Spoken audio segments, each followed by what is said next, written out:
Montana Territory, October 1871, the first snow had come early that year, dusting the hills around Dry Creek like powdered sugar. Dawson Northam stepped into his barn just after sunup, boots crunching over frozen hay, expecting to find his bay mare restless for feed. What he found instead stopped him cold. A woman barefoot, dirt-smudged, and curled protectively around two tiny children lay huddled in the farthest corner of the barn, half covered by an old horse blanket. The babies, no older than a year or two, were pressed tight against her sides, cheeks hollow, eyes closed. The woman's lips were cracked, her skin pale and trembling. Dawson dropped the feed pail without thinking. "Ma'am," he said, voice low but urgent. "Are you all right?" Her eyes fluttered open, soft brown, wide with fear, and she tried to shift, pulling the children closer. "Please don't take them," she whispered. "Please?" "I'm not here to hurt you," Dawson said quickly, kneeling beside her. "You're safe." "I swear it." The girl looked barely more than 20. Her dress was torn at the hem, soaked through from the snow that had blown in overnight. One of the children let out a feeble cry, and she reached down with shaking hands to soothe him. "I need to get you inside," Dawson said, already shrugging off his coat. "You're freezing." She blinked up at him, lips trembling. "We just needed a place to rest. I didn't mean to trespass." "You're not trespassing," he said, wrapping the coat around her shoulders. "You're surviving." He scooped up the smaller child light as a sack of grain and reached for the other with his free hand. The woman hesitated. "I'll carry her," she said, voice hoarse. He nodded. "Fair enough. My house is just across the yard."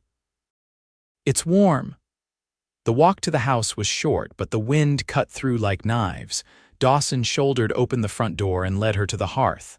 The fire had burned low overnight, but enough heat remained to sting frozen skin. He set the boy down gently on a wool blanket and threw more wood on the fire.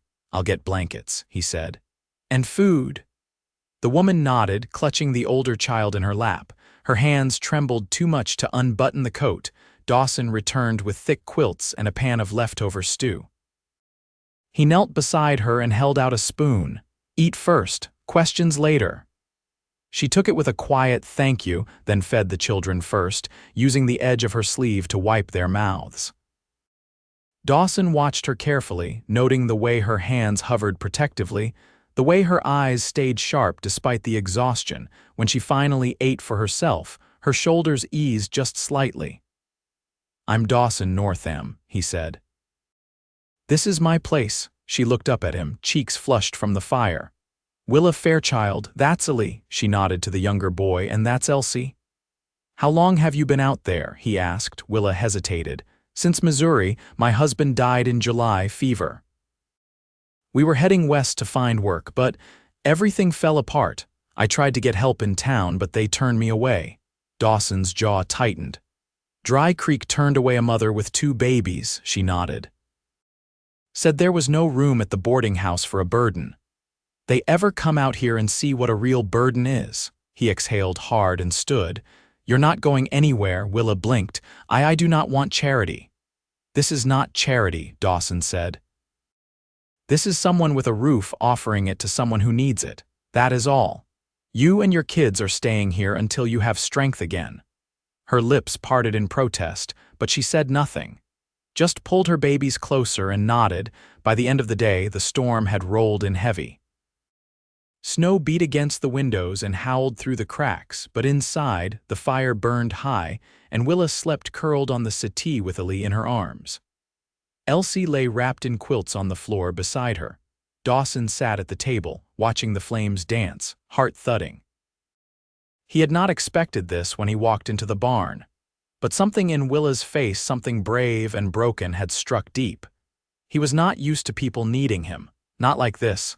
The next morning, the town knew Mrs. Langtry from the Mercantile came by with a basket of eggs and saw Willa through the window. By noon, word had spread that Dawson Northam, the quiet cowboy who kept to himself, had taken in a starving woman and her babies. Some folks whispered judgment. Others just looked curious. But Dawson did not care. He had never done anything for the town's approval, and he was not starting now. Willa stayed. He taught her how to feed the chickens. She taught him how to calm a baby with a fever. He showed her where the north pasture met the tree line. She helped him clean out the smokehouse. They worked side by side, and slowly the weight in her eyes began to lift. One night, a week after she arrived, Willa stood at the sink washing dishes as the children slept. Dawson leaned against the doorframe, arms crossed. "You smiled today," he said. She glanced over her shoulder. "Did I?" When Elsie tried to feed me a pine cone. Willa laughed softly. "She thinks you are a bear," he chuckled. "I have been called worse." She turned fully then, drying her hands on her apron. "You have done more for me than anyone ever has, Dawson." "I do not know how to repay you." "You already have," he said, voice quiet. "You brought light into this place." Willa looked at him for a long moment, then she stepped closer. "I was not sure I would ever feel safe again," she said, "but I do now." "With you," he reached out, brushing a strand of hair from her cheek. "You are safe, as long as I am breathing." Neither moved for a beat. Then Willa leaned into his chest and Dawson wrapped his arms around her, holding her like something precious. Outside, the snow fell steady. But inside, something new was taking root, warm, quiet, and strong. By late November, the snow packed thick along the fence lines, and the days narrowed into slivers of light between long, blue-tinted dawns and early dusk. Willa had taken to rising before the stove warmed the kitchen, lighting the fire herself with practiced hands. Dawson had stopped pretending not to notice. He entered one morning to find her standing at the table, sleeves rolled to her elbows as she kneaded dough with firm, steady strokes. "You ought to know," he said, setting down a pail of well water, "that bread like that's liable to get a man spoiled." She glanced up, a smile just barely tugging at her lips. "I figure you've earned a little comfort." He watched her flatten the dough, fingers dusted in flour. "This place used to be just quiet, now it's full. I hope that's not a complaint." "No, ma'am," he said, pulling out a chair. "It's a blessing." The children's footsteps thudded down the loft ladder, and Willa wiped her hands clean before catching Elsie under the arms, lifting her onto her hip. The girl clung to her mother's neck, still half asleep, her cheek pressed to the collar of Willa's dress. Dawson poured a mug of coffee and slid it across the table. "You still thinking about staying through winter?" "I haven't made a decision," Willa said, settling Elsie in her lap and brushing the child's curls away from her eyes. "I don't want to overstay." He leaned forward, forearms braced on the table. "You'd be doing me a favor. I've got more work than hands, and the barn roof's sagging near the back. Could use someone to hand me boards. I'd have to earn my keep." "You already do." She held his eyes, quiet for a moment. "I'm used to folks expecting less of me, less than useful. Less than wanted." "That's not how I see you." Willa looked down, smoothing the child's hair. "I didn't expect to be seen at all again." Dawson stood. "I'll fix that roof if it kills me. But I'd rather have you there holding the hammer." The sun burned through the frost by mid-morning, and Dawson hitched the ladder against the barn. Willa stood beneath, passing up nails and wood while he ran tiny circles around the corral posts, bundled in Dawson's old scarf, dragging one end behind him like a tail. "You've got a wild one," Dawson called down between swings of the hammer. "I know," she replied. "He gets it from his father." Dawson paused, resting the hammer against the beam. "What was he like?" "Gentle," she said. "Too gentle for where we ended up. He wanted to farm, but every patch of land we touched turned dry or bitter. He was sick before we even left the river country." "I think he knew he wouldn't make it out here." Dawson nodded once. "You talk about him like you still carry him with you." "I do," she said. "But not the sorrow, just the good." A hawk circled overhead, its cry sharp and startling. Dawson watched it glide out of sight before turning back to her. "You're strong, Willa." "I had no choice." "Maybe, but you chose not to give up, that matters." They worked until the sun dipped behind the ridge. That night, the children fell asleep in a heap of quilts on the braided rug while Willa stood by the window, arms folded, watching the snow begin again in faint silver flurries. Dawson poured 2 mugs of cider and handed her one. "You ever see yourself settling in a place like this?" "I used to dream of a porch," she said softly. "With a rocking chair, a garden, and someone who didn't walk away when things got hard. Sounds a lot like this place." She glanced at him, her expression unreadable. "Dreams don't usually come true. Maybe not for most folks, but I've got extra chairs out there, and you've already planted more than you know." Willa took a sip of the cider. "I didn't expect you." "Same," Dawson said. "I was just feeding horses." "Then you showed up and everything shifted." Her eyes searched his face. "If I stayed, if we'd have to figure things out, what this is, what it could be." He stepped closer, voice low. "I'm willing," she nodded slowly. "So am I." The fire popped behind them. Outside, the snow deepened. And inside, she reached for his hand quietly, without ceremony, and he closed his fingers around hers. Steady as dawn by early December, the days had turned brittle and short. The kind where breath hung in the air like fog, and chores had to be done with gloves stiff from frost. Dawson came in one morning with ice crusted in his beard, stomping snow from his boots, and found Willa standing at the table with a small, open box. Inside were scraps of calico, a bent needle, and a spool of faded thread. She looked up as he entered but didn't close the lid. "I used to sew for extra coin," she said, brushing her thumb over a square of fabric. "Mostly mending. Once I made a doll for a neighbor girl, and her mother paid me with a sack of eggs and half a ham." Dawson set his gloves on the stovetop to thaw. "You still have the knack." "My hands know the work, but I haven't had cloth of my own in a long time." He stepped beside her, studying the box. "I've got an old canvas coat in the loft, torn at the sleeve, might be worth patching." She tilted her head. "If you don't mind stitches crooked as fence wire." "I'd wear them proud." Later, while Elsie and Ellie napped under quilts in the back room, Dawson brought down the coat and laid it across the table. Willa sat with her feet tucked beneath her, eyes narrowed in concentration as she threaded her needle. Her fingers moved with the ease of memory, not speed, and each pull of thread drew the rip closed with quiet satisfaction. "When I was 12, she said, "I thought I'd marry a preacher." Dawson raised a brow, folding his arms as he leaned against the doorframe. "What changed your mind?" "He married my cousin instead. I danced with him once at a barn social and thought that meant something."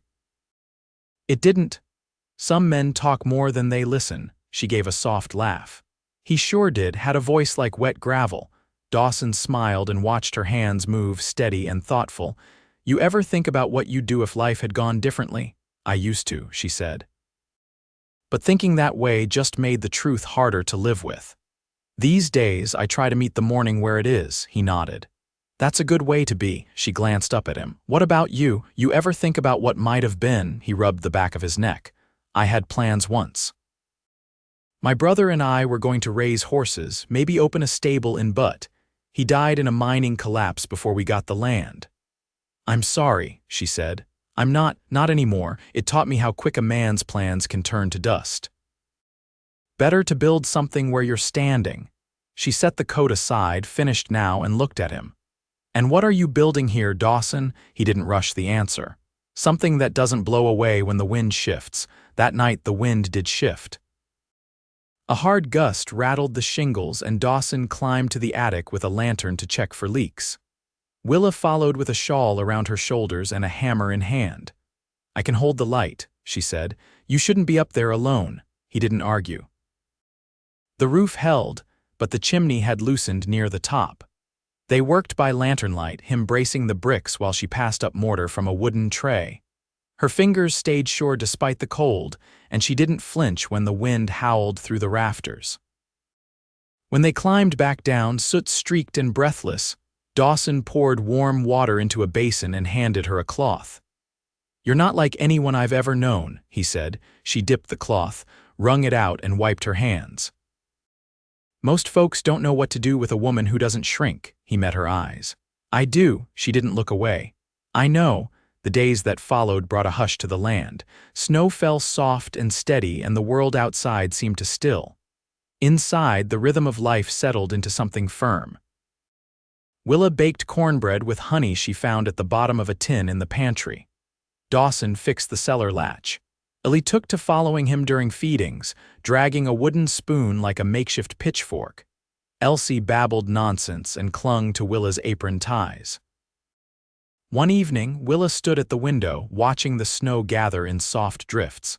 Dawson stepped beside her without a word. She leaned into him gently, shoulder against his arm. "I didn't think I'd ever belong anywhere again," she said. "But this doesn't feel borrowed." "It isn't." Outside, the last light of day clung to the hills. Inside, the fire burned low and the scent of cedar filled the room.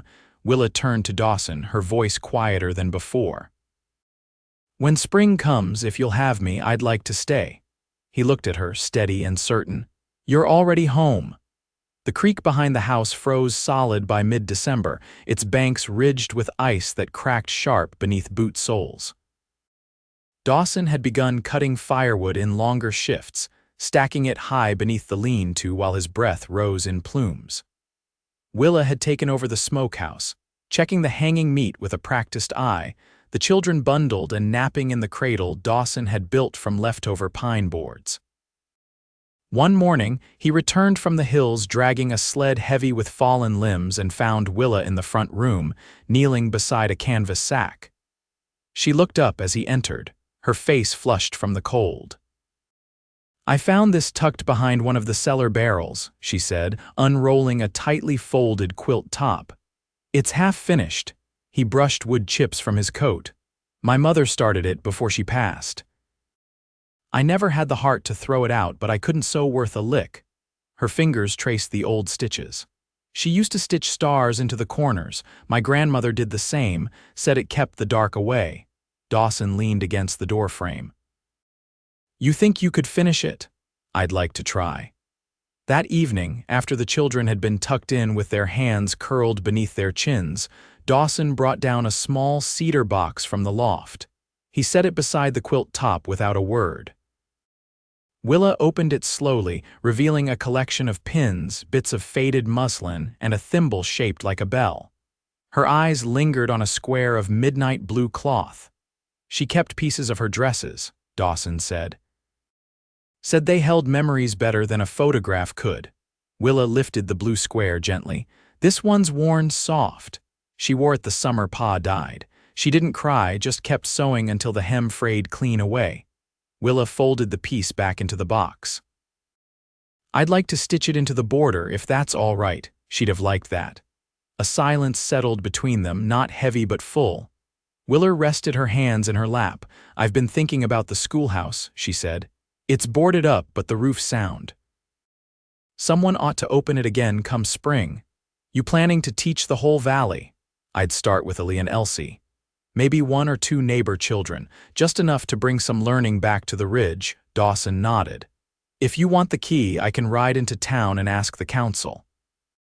"They'll listen now.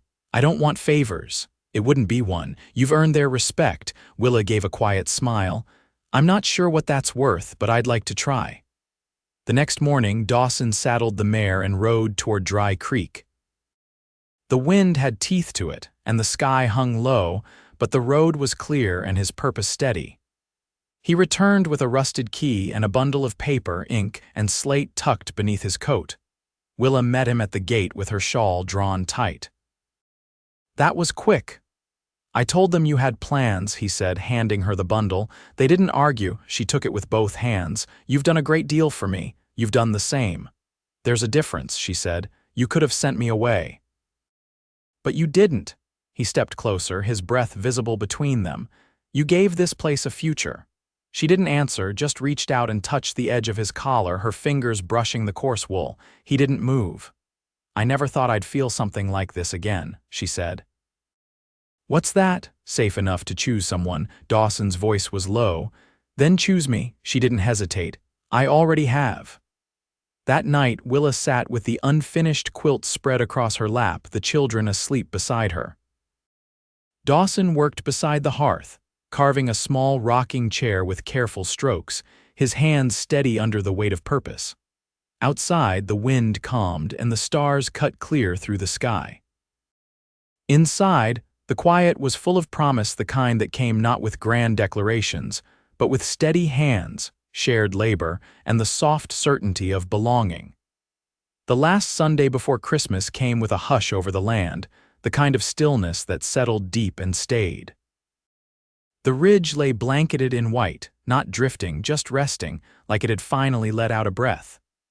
Willa stood in the doorway of the schoolhouse, her shawl pulled close, watching Dawson hang the new bell above the entrance. He balanced carefully on the ladder, sleeves rolled to his elbows, the weight of the iron clanging once as he bolted it into place. "It's heavier than it looks," he muttered, glancing down at her. "I told you not to carry it alone," she said, squinting into the light. "You'll strain your shoulder again." "I didn't say I didn't need help, I just said I could manage," which is a Dawson Northam way of saying no one else should bother. He tightened the last bolt, then climbed down, brushing snow from his trousers. "I'll admit it feels better having the thing up. Even if it only rings for 2 children." Willa stepped inside, crossing the floorboards she had swept clean that morning. The desk still bore initials from children long grown or gone, but the room smelled of beeswax and pine boughs now, and the slate rested ready on the shelf. "I found a primer in the trunk," she said. "It's missing a few pages, but it'll do." He looked around the room, then back at her. "You made something here." "I wanted the children to have more than I had." She set her hand on one of the desks. "And I wanted to prove to myself I could start again." He stepped beside her, his voice quiet. "You have." That night, Willa lit the lanterns early. Snow had begun to fall again, fine and steady, and the light through the windows glowed golden against the drift outside. Dawson brought in a small evergreen he'd cut from the edge of the woods. It was crooked and missing one side, but Willa smiled as he set it in a bucket near the hearth. Elsie toddled forward, dragging the hem of her nightdress, and touched the lower branches with wide eyes. Illy followed, holding a pine cone he'd painted with a dab of leftover berry juice. "We can hang it," he said, holding it up. Willa knelt beside him. "We'll tie it with twine. You can choose where it goes." As the children fell asleep beneath the quilt Dawson's mother had once begun, Willa wrapped the last of the dried apples in cloth for the neighbors and placed the bundles beside the door. Dawson trimmed the wick on the lantern and turned toward her. "You haven't asked what I want for Christmas," he said. She smiled, crossing the room. "What do you want?" He didn't answer right away. Just reached into the pocket of his vest and drew out a ring, thin silver shaped like a braid. He held it out, palm open. "I had it made in town last week. From a silver coin I've carried since I was 17. Thought I'd never find someone I'd give it to." Her breath caught. "Dawson. I want to build a life with you, Willa, not just share the days, build them. Raise your children like they were my own. Wake every morning knowing you'll be there. Not because I offered shelter, because you chose to stay." She looked at the ring, then up at him. "I thought love like this was something that only happened once, that it was buried with my husband." He took her hand.